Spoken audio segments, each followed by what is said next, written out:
Президент США Барак Обама в воскресенье на церемонии в Пентагоне почтил минутой молчания память почти 3000 человек, погибших 15 лет назад в результате серии нападений боевиков Аль-Каиды.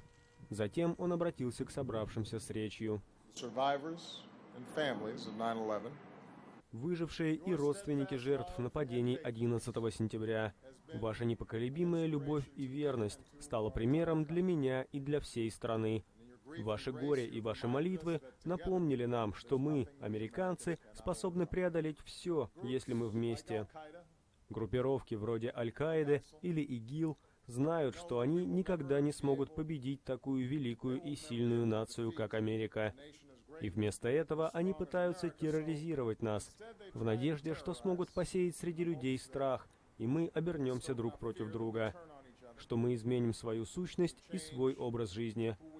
И поэтому сегодня особенно важно, чтобы мы показали характер, как нация. По всей стране сегодня американцы приходят на службы и поминовения. Мы прикасаемся к именам, высеченным на скамьях в Пентагоне. Мы идем по священным землям Пенсильвании. Мы смотрим вверх на сияющую башню, которая выделяется на фоне небоскребов Нью-Йорка. Но в конце концов, самый прочный мемориал тем, кого мы потеряли, это продолжать быть той Америкой, какой всегда были.